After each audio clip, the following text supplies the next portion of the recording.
Straight talk from Israel. You're listening to Israel News Talk Radio.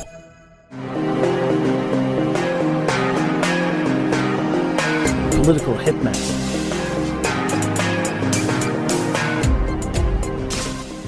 I'm Howie Silberger, your political hitman, here on Israel News Talk Radio. So happy to be here. We are live, which means that you can call in. Numbers to call in North America, 301-768-4841. In Israel, the number is 0265-00151. We got a lot to talk about. Boy, do we have a lot to talk about. The presidential debates happened. They just ended a few minutes ago, and I want to talk about that a little bit. We had the oddest Yom Kippur I've ever experienced. Got to talk about that, Yom Kippur and Corona. And, of course, we'll take your calls because it's always important to let you call in, and I'd like to hear what you have to say about everything. Because without you, it's just me talking to myself, and that's not fun. The numbers, by the way, are on the Israel News Talk Radio website. Just go to israelnewstalkradio.com, and numbers are on the top of the page. And while you're there, you know what you could do? You could join me in the chat room. I'll be in the chat room the entire show. So you could join me in the chat room on israelnewstalkradio.com. That you could do. That's easy. It's simple. So I watched the debates, and I'll tell you. Yesterday, I substituted for grade 2 yesterday, and the grade 2 class were better behaved than the presidential candidates. It is scary to think that one of the two geriatric men that were standing on stage during the debates just a few minutes ago are going to be the president of the United States. The debates were interesting, and a lot of interesting points came out. A lot of back and forth slander came out too. But there were a lot of interesting points that came out. We'll talk a little bit about that. But I want to talk about Corona and the high holidays, and how different the high holidays were when it came to serving and then praying to God. And they were very different. And they were very different for me, and I'm sure they were very different for everybody listening. So I want to talk about that because I think that's more important than the American debates, although we'll touch on both of them. Once again, you can call in. The numbers are, in America, 301-768-4841. In Israel, the number is 0265-00151. IsraelNewsTalkRadio.com. I'm Howie Silberger. This is Political Hitman.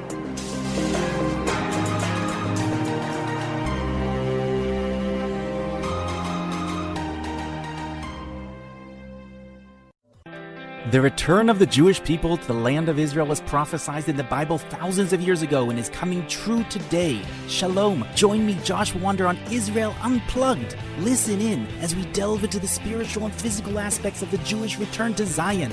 We'll discuss the biblically mandated, historic, and of course practical understandings of this incredible transition from exile to redemption. That's Israel Unplugged, every Monday on IsraelNewsTalkRadio.com. Political Hitman.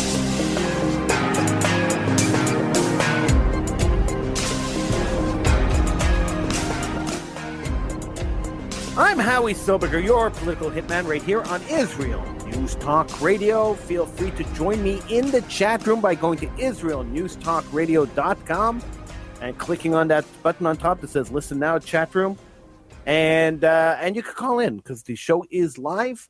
Numbers to call, 301-768-4841 in North America. In Israel, the number is 0265-00151. Operators are standing by to take your call and to put you on the air with me. All right, so I had the opportunity to watch the presidential debates. I had the opportunity to watch what is being referred to as a circus. I didn't think it was too much of a circus. I thought that... I actually found it funny. Now, I didn't find it funny in a ha-ha kind of way. I found it funny in a peculiar kind of way. This was the weirdest political debate I have ever seen. This debate was I don't know. It's being described by a lot of people as a sham. I didn't think it was a sham. I think a lot of information that we didn't have about both candidates came out in this debate. I think that the American people really got to know the candidates pretty well, and I don't think either candidate came out shining at the end of the first presidential debate in America. I have been a supporter of the president for 4 years. I support democracy, and I generally support whatever president is in office. I happen to like the policies of the current president. I have always been a Republican supporter, so the Republican president kind of makes me happy. He didn't come out shining during this debate. Neither did his opponent, the Democratic candidate. So I can't say that I think either one of them won the debate, because I think the American people lost in this debate. The petty mudslinging, although it was fun to watch, probably did not help sway anybody to either side. I really don't even care if the arguments they made were accurate or not accurate. The theatrics were a lot of fun to watch. It was quite scary that this is the cream of the crop. This is the top of the heap when it comes to politicians and the and American political echelon. It is kind of scary, and I only hope, and this is all I'm going to say about this. I only hope that the president, the person who wins the election and becomes president, either Donald Trump, who remains president for another 4 years, or Joe Biden, who will become president if he wins. I only hope that whoever becomes president takes the job a little more seriously than they took this debate. Otherwise, the American people are in serious trouble. And when the American people are in trouble, the first people to suffer in America are the Jews. So I'm really hoping and praying that that whoever takes the job, whoever wins the job, will take it a lot more seriously than they took this debate. All right, moving on. We just had the high holidays, and the high holidays are always a time for me of reflection. I'll have to be honest with you. I love Judaism. I'm really those of you who listen to the show and those who have been listening to my various shows for years know that I love Judaism. I love God. I love Judaism. I am a big Judaism and God supporter. I really am.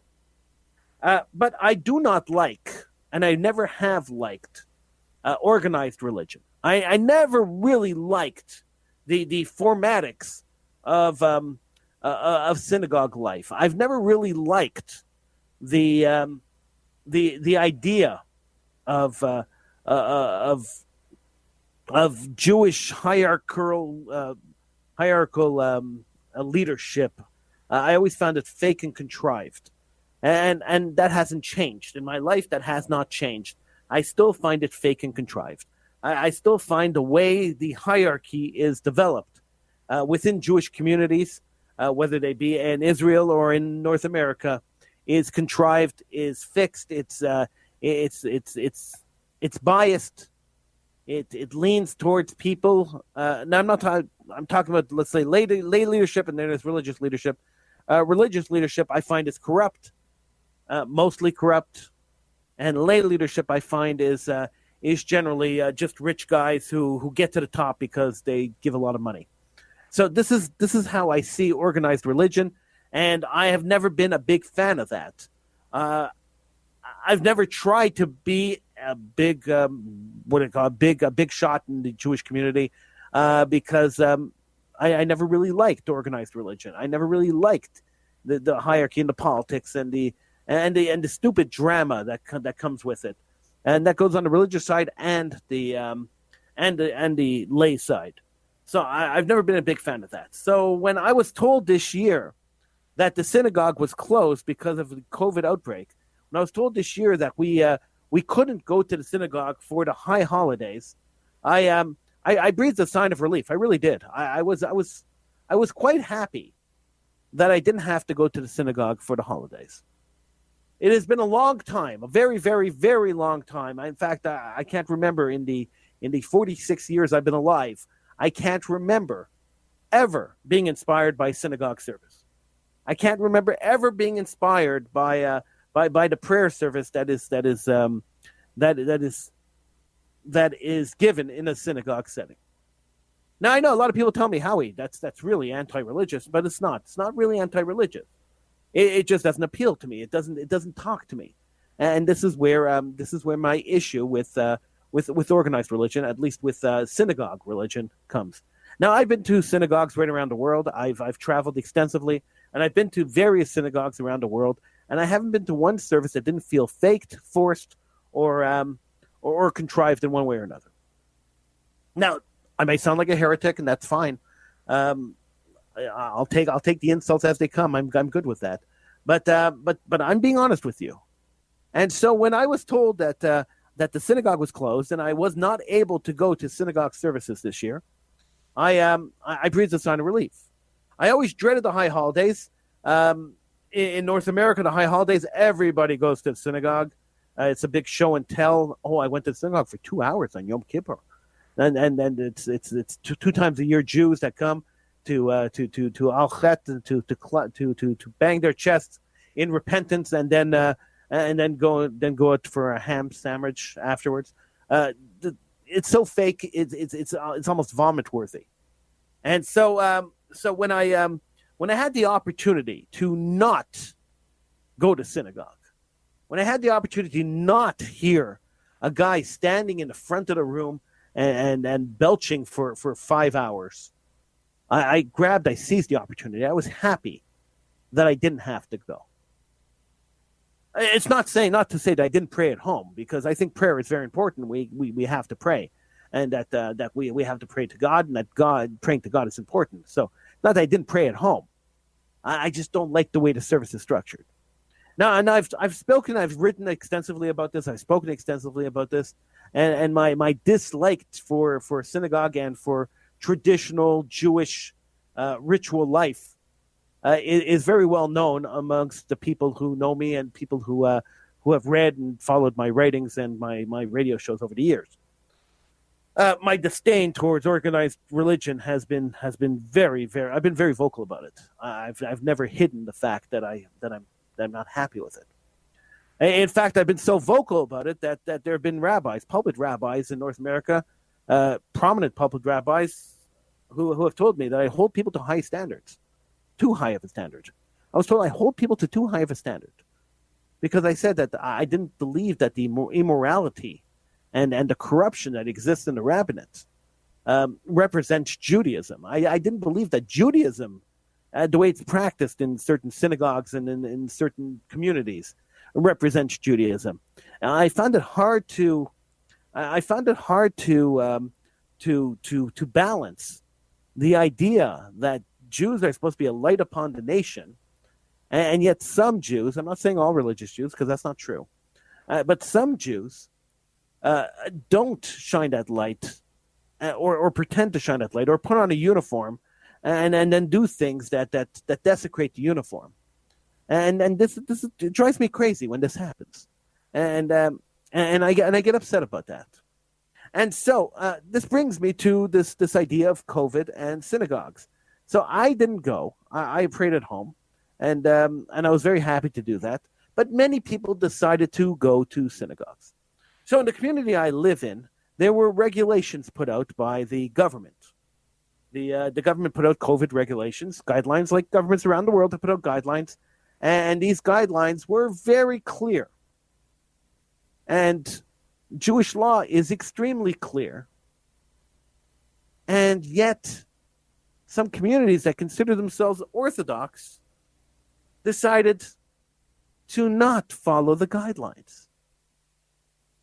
And when I think about the danger that some of these communities were putting some of their members into, and we all know that the dangers of COVID are highly exaggerated.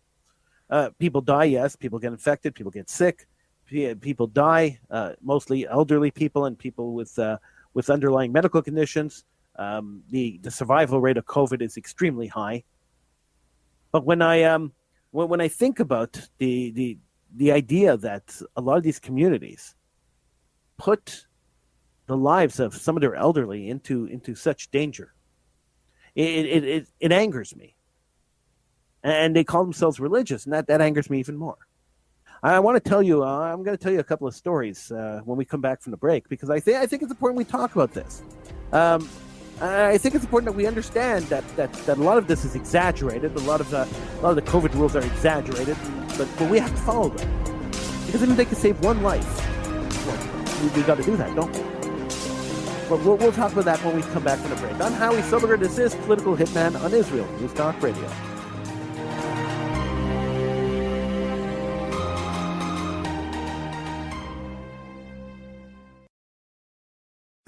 Hi, everyone. This is Andrea Siminto from Jerusalem, inviting you to drop everything and join me on my show, Pull Up a Chair. We'll visit this week's quirky stories, meet fabulous guests, and discover my Israel. Together, we'll laugh, shout, and explain the topics that make us say, hey, we've got to talk about that.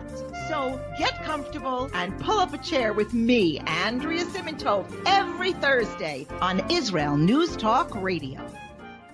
Psalm 23, the Lord is my shepherd, I shall not want. Did you know this psalm and many others were composed by a Jewish shepherd and musician who later became a king? Would you like to know some of the inner meanings of psalms to help you connect with God and strengthen your soul? An exciting and easy-to-read book is now available which will help you do just that. Software for the Soul, Psalms for Everyone, available on Kindle, Audible, and Amazon.com. Software for the Soul. Modesty at the beach? It isn't just about body image. It's about feeling good. Modest swimsuits, so we don't get burned by the sun. So we won't get ogled by strangers. So we'll feel free to express ourselves without the need to expose ourselves. Let Marcy Modest help you to cover up what you want, how you want. Made in Israel. Visit marcymodest.com. That's MARSEA modest.com. And get a 10% discount on your first purchase.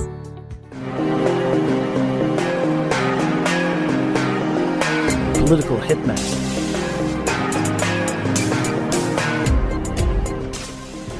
I'm Howie Silberger, your political hitman here on Israel News Talk Radio. You can join me in the chat room on IsraelNewsTalkRadio.com. You could call in North America. The number to call, 301-768-4841. In Israel, the number is 0265000151. So let me tell you a couple of stories about Yom Kippur. Just happened, Yom Kippur.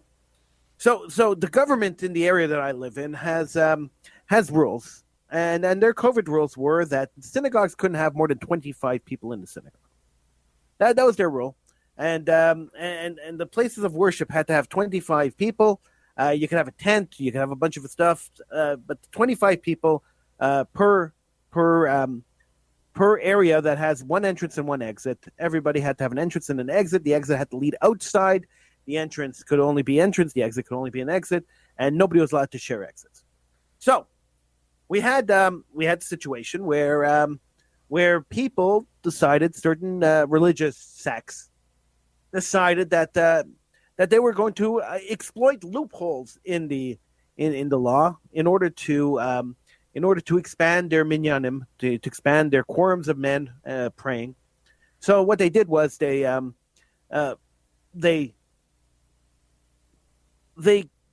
misinterpreted the law, and they used every room. They put 25 people in every room of their synagogue instead of 25 people in the synagogue, or they just disregarded the law altogether.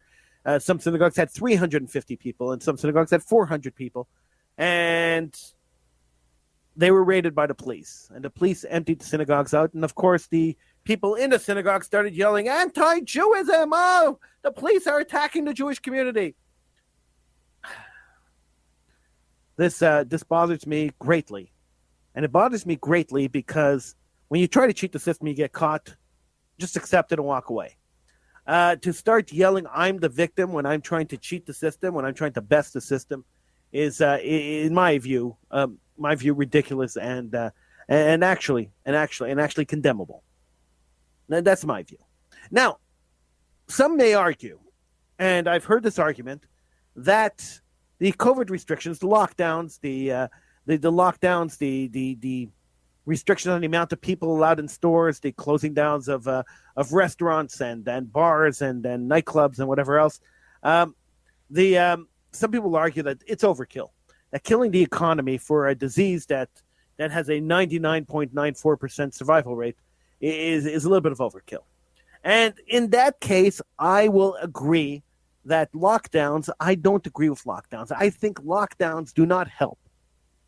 In fact, I think lockdowns are more dangerous than having people walk around and interact. Sure, we're going to see more cases because there is more testing going on. Sure, you're going to see more cases because the schools have been reopened and people are mingling more, so the disease is going to spread a little more. That does not make the disease more deadly. That does not make the disease more dangerous. It just makes the disease more present in the community. The more people talk to each other, the more people hang out with each other, the more people go to restaurants, the more people go to movie theaters and clubs and whatever else, the more this disease is going to spread. But the survival rate of disease is so high that the majority of the people who get the disease are not going to be injured. I mean, they'll be sick for a few days, a week, 2 weeks, and then they'll be okay. So we have to worry about the elderly people, the people with lower immune systems, and we have to worry about the people who have some kind of underlying medical condition. So those people we have to worry about. Those are the people, and traditionally this is how quarantines have always worked. The people who are most vulnerable to getting the disease have been quarantined, and everybody else has been allowed to run around and continue life. This has generally been the way quarantines have worked until COVID. They kind of flipped it. And so mass quarantines, mass lockdowns seem to me to be overkill. Now, I'm not saying, don't get me wrong, and I know people are going to say, oh my gosh, Howie said, don't get me wrong. I'm not saying don't wear a mask. I'm not saying don't wash your hands. I'm not saying don't social distance, because all of those things are the most important things to stop the spread of COVID. Now, there's a debate about masks, and I understand the debate about masks, but look, what do they hurt? It doesn't hurt to put on a mask. Who cares? So wearing a mask and social distancing and washing your hands is the way to beat COVID until they have a vaccine or they have some kind of inoculation that's going to prevent COVID from spreading to people. And I'm good with that. Social distancing, no problem. Stay away from me. I don't like when people are on top of me anyway. I don't like that close people standing on top of me and then breathing on me and spitting on me thing. I'm not really that kind of person. I'm not one of those people who run around hugging other people. I know there are a lot of people out there who do that, or the double cheek kiss, or all the other emotional greetings. I'm not that kind of guy. I don't do stuff like that. So I'm okay with social distancing. There are some people that I wish would social distance forever, and I'm okay with washing my hands. I wash my hands a lot anyway, and I'm okay with wearing a mask because, I mean, what's the difference? Who cares? It doesn't hurt anything. And even if they are ineffective, as the CDC has, as the Center for Disease Control in the United States has said more than once, that masks are probably ineffective in stopping the spread of COVID. But even if there's a 0.5% chance that they could stop the spread of COVID, or a 0.05% chance that they could stop the spread of COVID, and it could save somebody's life, then putting on the mask doesn't bother me at all. Because I think our focus here, and we focus on the wrong stuff, and the government's focused on the wrong thing. I think our focus here should be on preserving life. And if statistically life is a danger, COVID endangers life in certain areas of society, we should be focusing our efforts, instead of locking everyone down and fining people for going to synagogue and fining people for opening a hair salon. I think instead of doing that, we should be focusing on protecting the vulnerable, the people who might be in trouble if they get COVID. And I think that's the important thing. That's what we should be doing. But that's not what governments are doing. Governments are focusing on instead of focusing on the On the micro, they're focusing on the macro. And while it's great to say we flattened the curve on the entire nation, and now nationwide we flatten the curve. But at what cost? Killing the economy? People committing suicide out of loneliness? We're going into holidays now. We were in the holidays, now we're going back into holidays. And going back into holidays, you're thinking that some people, some lonely people, are going to be alone for the holidays again. I mean, they were alone for Passover. They were alone Shavuot. They were alone for Rosh Hashanah. They were alone for Yom Kippur. Now they're going to be alone for Sukkot. It's depressing for a lot of people. And if those people are not vulnerable or in the high-risk categories, why would we stop people from going to visit them? How does that help anybody? I'm not so sure. If you want to get on the conversation, you could do that. Call in. North America, 301-768-4841. In Israel, the number is 02-650-0151. You could join me in the chat room on IsraelNewsTalkRadio.com. Just click on that button that says chat room on the top of the page. But I don't see how that helps anybody. It really doesn't. And this is the only point I'm trying to make, is that if we are trying to save lives, we are endangering lives by doing lockdowns. Lockdowns cause more problems psychologically for people who are vulnerable, people who are depressed, people who are ill, people who are alone, than the risk of catching the minor risk of catching COVID. Because even with all these cases, and I know the governments absolutely love to tell you the amount of cases that they have, but they never bother to tell you how many they tell you the active cases, the people who are infected, but they never tell you about the people who are infected who survived. So, and how many people were tested in relation to the people who were infected. So if you actually saw those numbers and you saw that there were, I don't know, I'm going to make these numbers up, so don't quote me on these numbers because they're totally off the top of my head. But if I'm going to tell you, if I tell you that let's say there were 3 million tests done, and there were 2,000 people out of 3 million tests that tested positive, and out of the 2,000 people that tested positive, 1,900 of them recovered and there were no adverse effects. Does that sound as scary as when they just tell you 2,000 people this week or yesterday were infected with COVID?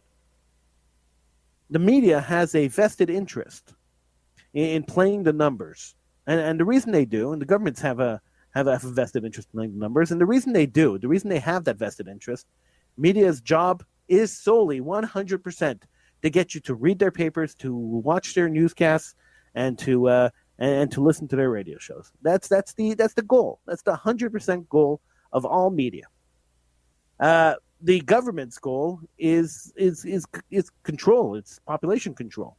So if we could control the population, then we could make it look like we're doing something that is countering this virus that we have no control over, that we have no cure for, and that we have no way to treat.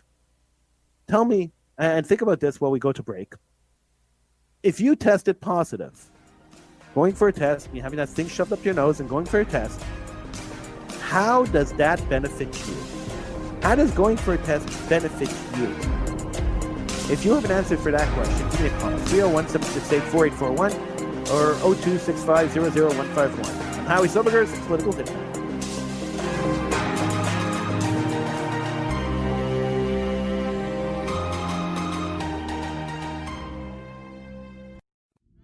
Are you interested in transforming your life, drawing closer to the Creator, and uncovering the deeper meanings and hidden treasures in the Hebrew Bible? Then join me, Rav Yitzhak Michelson, and me, William Hall, on the Science of Kabbalah, where we are seeking to narrow the gap between what we understand of our physical and spiritual worlds. So make sure to tune in every Tuesday at 5 p.m. Israel time, 10 a.m. Eastern Standard Time, here on Israel News Talk Radio.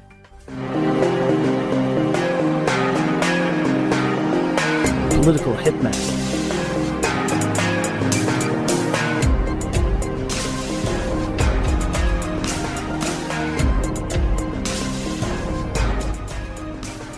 I'm Howie Silberger, your political hitman, right here on Israel News Talk Radio. You could join me in the chat room on IsraelNewsTalkRadio.com. The chat room is open. The people are chatting, and we would love to have you join us there. And, of course, you could call in. In North America, the number is 301-768-4841. In Israel, the number is 02-650-0151. So I was talking about masks and COVID prevention just before the break, and I asked the question, how do tests benefit you? So I got a couple of messages, and one of the messages I got was that, they're obligatory if you want to get onto a plane. They're obligatory if you want to do certain things. So they benefit me because they're obligatory, and if I don't do them, I can't do the things that I wanted to do. And I accept that 100%. But once again, it doesn't really benefit you in any way. It only benefits the government because it gives the government more data, which allows them to scare the population even more. Now, masks. I wanted to get back to masks. So, me wearing a mask protects you. You wearing a mask protects me. That's the general concept. If we understand that the spread of COVID is through droplets that come out of your mouth when you're talking, and that's how they spread. So the droplets from my mouth will come out of my mouth and hit you, and some of it might go into your mouth, and if it's infected, it'll infect you that way. So if we agree that that is the way that COVID is spread, then masks are effective if both of us are wearing a mask. If one of us are wearing a mask, then masks are not overly effective. If neither of us are wearing a mask, well, then we're just spreading disease. Now, this is not only for COVID, by the way. So this is the general idea for most diseases, like the common cold and the flu. This is how these diseases are spread, through droplets that come out of your mouth and your nose while you're talking. So wearing a mask, me wearing a mask is protecting you. You wearing a mask is protecting me. So if both of us don't have that mutual agreement that we're going to protect each other and that we're going to care about each other and protect each other, then whoever's not wearing a mask is putting the other person at risk. And so that's why masks, they said at the beginning that masks aren't overly effective. And whether they are or aren't, I don't know, it's still up for debate, and I really don't care. That's irrelevant. The point is that if there is a potential for me to stop you from getting from me spreading the disease to you, if I'm God forbid infected, and if there's a chance of you not spreading the disease to me, if you're God forbid infected, and we come up to each other and we're talking, then I will wear a mask every time I'm in public, as you should, because I respect you and you should be respecting me. The people who are out there, the anti-maskers who are out there claiming, it's my body, I get to choose what happens to my body. Well, no. It's exactly the same argument as abortion. And I hate mixing apples and oranges, but it's not really mixing apples and oranges because it's the exact same argument. The second that your body is endangering, that your choice, is endangering somebody else's life, then it's no longer your choice in your body. The second that your choice endangers my life. So if I have a vulnerability, which thank God I don't know of, I don't think I have one, but if I do have an underlying medical condition, and your choice of not wearing a mask infects me, which causes me to go to the hospital, get onto a ventilator, and God forbid die, then you should not have that choice. You should not choose if I live or die. The same way I should not be able to choose whether you live or die. So, if masks stop me from spreading the disease to you and stop you from spreading the disease to me, then we both should be wearing masks. Because one of the major principles of Judaism is the sanctity of life. And so as a Jew myself, my goal is to save lives. Life is holy. And who am I to take life from somebody else? And so even if I have the potential, even if it's a minute potential of taking somebody's life by accident, by spreading my germs to you, I should avoid doing that. And if wearing a mask is avoiding doing that, then that's what I should be doing. It's as simple as that. Logic is simply that. And those people who are standing up and opposing it, and people who are refusing to it, and people who are orthodox and refusing to wear masks, and there are a whole lot of those, they are not living up to the principles of Judaism. And this goes back to what I was originally talking about, the first things I said, when I said that this is why I don't like organized religion. This is why I don't like this hierarchy where one guy makes a decision and then everybody follows that one decision. Because good people sometimes get caught up in the crowd. And then if the crowd is doing something that is not so life-saving, like not wearing a mask, then the good people get caught up in the same problem. And if the good people get caught up in the same problem, then they are as responsible as everybody else for spreading the disease and killing people who are vulnerable. So until we get this under control, until this is taken care of, until a vaccine comes out or some kind of inoculation comes out or some kind of a drug comes out to treat this, until something happens, we all have to be vigilant and we all have to stand and bite our lips and do what we have to do to protect people. Because if we don't do that, then we could be potentially responsible for murdering somebody. Now, it wouldn't be intentional, unintentionally murdering somebody. Now, I don't know about you. I don't know about your conscience, but my conscience doesn't allow me to even think that, God forbid, I should be unintentionally responsible for somebody's death. That would eat away at me for the rest of my life. Now, I don't know if you have the same moral conscience, and I'm sure the majority of the people listening to my voice right now have the same moral conscience, have the same idea that they would never want to be responsible for, God forbid, taking somebody's life, intentionally or unintentionally.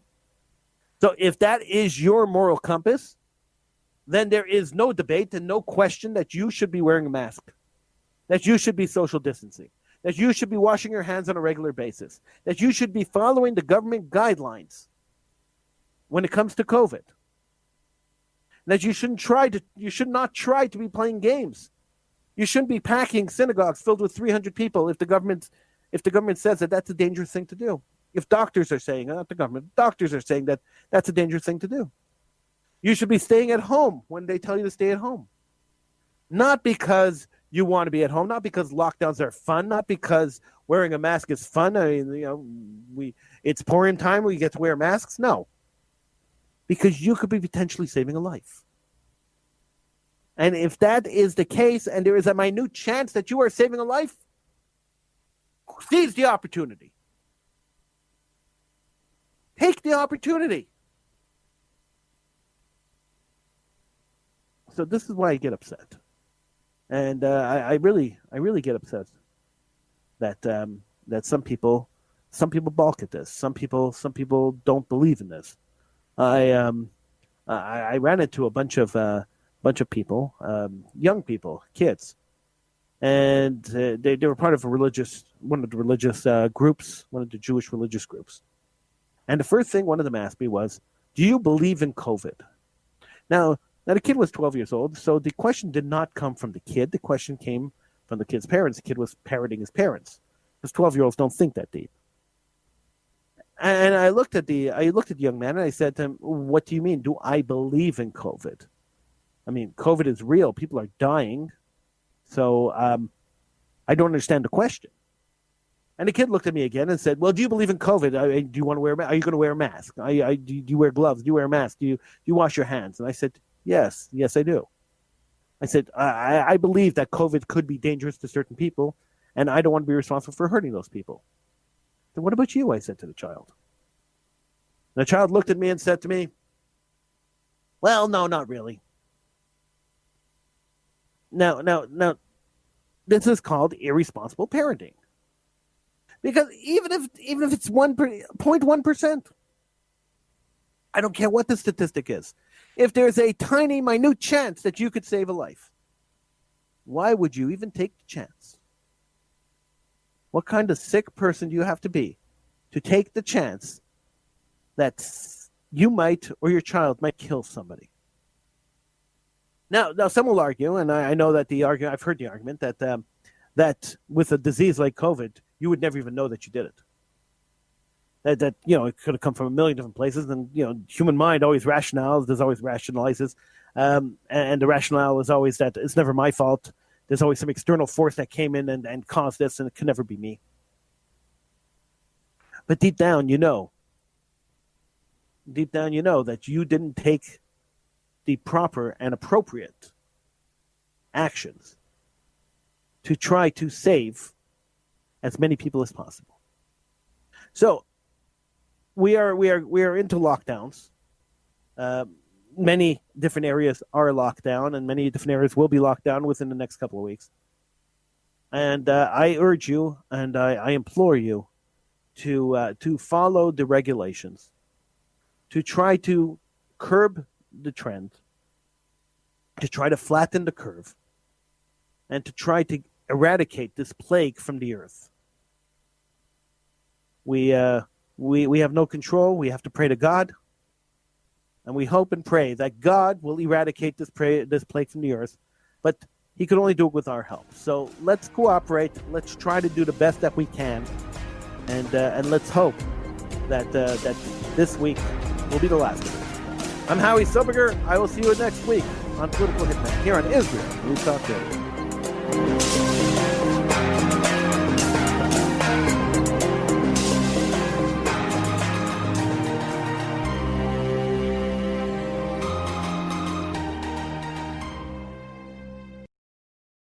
If you love Israel News Talk Radio, then you'll love our Facebook page. We keep you up to date on what's happening in Israel, plus little surprise treasures that we don't share on the radio. Go now to follow us on Facebook.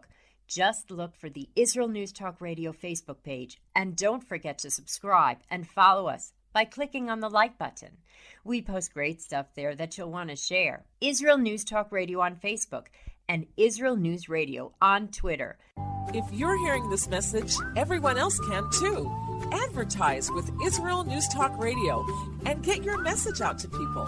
We'll build a personalized package for you. Contact advertising at IsraelNewsTalkRadio.com. Straight talk from Israel. You're listening to Israel News Talk Radio. Hey, this is Jake in Anchorage, Alaska, and I love listening to all the super interesting interviews and up-to-date information on what's happening in Israel. Hello, this is Anna King, originally from London, now living in Israel. And what can I say? Israel News Talk Radio is my cup of tea. My name is Bhaskar. I'm from India, and I love listening because you get to know the truth and wonderful voices from this lovely country. Mom! Okay, wait a minute. Hi, this is Chava Dax, and I'm calling from the rolling hills of Malaya Dumim, just north of Jerusalem. I always listen to Israel News Talk Radio to get all the latest news and commentary and to keep me up to date every day. This is Sarah Dax from Malaya Dumim, and I'm 12. I wish Israel News Talk Radio was boring so my mom wouldn't listen to it all the time. Mom! You're listening to Israel News Talk Radio. News, opinion, and more. You're listening to Israel News Talk Radio.